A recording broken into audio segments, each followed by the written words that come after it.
ఇప్పుడు దాకా భయ్యా మన ప్రభాస్ అన్న ఎన్నో సినిమాలు అయితే తీశాడు భయ్యా. ఎన్నో సినిమాలు తీశాడు, ఎన్నెన్నో రోల్స్ చేశాడు. కానీ ఫస్ట్ టైం భయ్యా మన ప్రభాస్ అన్న నెగిటివ్ రోల్ అయితే చేయబోతున్నాడు. ఇది మామూలు విషయం కాదు. ప్రభాస్ అన్న చేసిన సినిమాలో అన్ని పాజిటివ్ రోల్సే ఉన్నాయి చెప్పాలి అంటే. కానీ ఈ రోల్ చూస్తుంటే మాత్రం నాకైతే భయం కలుగుతుంది, ప్రభాస్ ని ఏ రకంగా చూపిస్తాడా అని. అయితే విషయానికి వస్తే ప్రశాంత్ వర్మ డైరెక్షన్ లో ఒక మూవీ అయితే ఉందని చాలా మందికి తెలుసు. హోమ్ బాలే వాళ్ళు దీనికి ప్రొడ్యూసింగ్ చేస్తున్నారని కూడా తెలుసు. కానీ ఫస్ట్ అనమాట ప్రశాంత్ వర్మ సినిమాటిక్ యూనివర్స్ లో ప్రభాస్ అన్న రాక్షసుడు లాగైతే వస్తున్నాడు. ప్రశాంత్ వర్మ సినిమాటిక్ యూనివర్స్ లో ఇదే బిగ్గెస్ట్ మూవీ అంట భయ్యా. అంటే ఇప్పుడు దాకా ప్రశాంత్ వర్మ తీసే ప్రతి మూవీ అనమాట గాడ్కి సంబంధించిన, అంటే దేవుళ్ళకి సంబంధించిన మూవీ మాత్రమే. కానీ ఫస్ట్ అనమాట ఆ దేవుళ్ళకి ఎదిరించే రాక్షసులాగా ప్రభాస్ అనేది చూపిపోతున్నాడంట.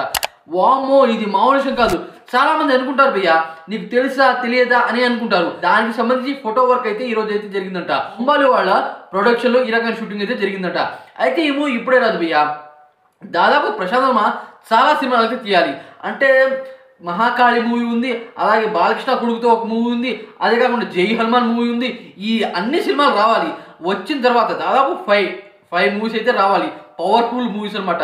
ఈ వచ్చిన తర్వాత వీళ్ళకి ధీటుగా ఎంతమంది దేవుళ్ళని ఎదిరించే రాక్షసులాగా మన ప్రభాస్ అయితే కనబడిపోతున్నాడు. వామ్మో, ఇదేంద్ర బాబు, ఇదేంద్ర నాయన చాలా మంది అయితే అనుకుంటారు. కానీ ఇదైతే నిజం. ప్రభాస్ చాలా సినిమాలు అయితే తీయబోతున్నాడు భయ్యా. స్పిరిట్ మూవీ ఉంది, సలార్ 2 ఉంది, స్పిరిట్ 2 ఉంది, అదే కాకుండా ఫౌజీ ఉంది, రాజ్సాబ్ ఉంది, అదే కాకుండా లోకేష్ వర్మతో ఒక మూవీ అయితే ఉంది. ఇలా చాలా సినిమాలు అయితే ఉన్నాయి. అన్నిట్లో అనమాట ఒక్కో రకమైన విజువల్స్ అయితే మన ప్రభాస్ అయితే వస్తున్నాడు.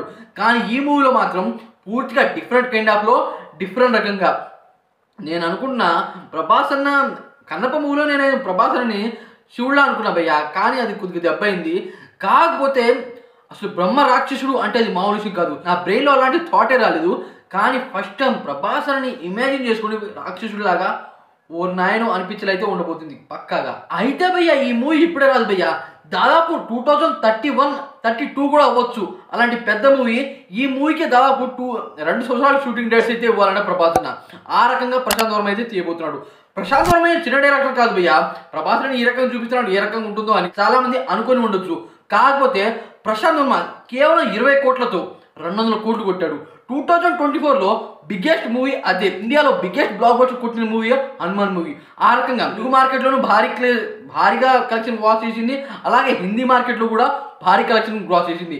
హిందీ మార్కెట్లో కలెక్షన్ గ్రాస్ చేయాలి అంటే ఇది మామూలు విషయం కాదు. కానీ హనుమాన్ మూవీ అయితే దానికి క్లిక్ అయింది. రిషబ్ శెట్టితో ఇప్పుడు జై హనుమాన్ మూవీ అయితే తీయబోతున్నాడు. రిషబ్ శెట్టి అనే హీరోనా, చిన్న డైరెక్టరా. ఆయన కాంతారా చాప్టర్ 2 అయితే తీశాడు. ఇప్పుడు చాప్టర్ 1 అయితే వస్తుంది ఈ ఇయర్ ఎండింగ్లో. అలాంటి డైరెక్టర్తో, అలాంటి హీరో, అలాంటి డైరెక్టర్నే ఈ మూవీలో హీరోగా పెట్టి జై హనుమాన్ మూవీ తీస్తున్నాడు. అలాంటి విజన్ ఉన్న డైరెక్టర్తో ప్రభాస్ అన్న కాంబినేషన్ కనుక కుదిరితే అది విధ్వంసం అని నాకైతే అనిపిస్తుంది. ఈ మూవీ కోసం ఎంతమంది వెయిట్ చేస్తున్నారు?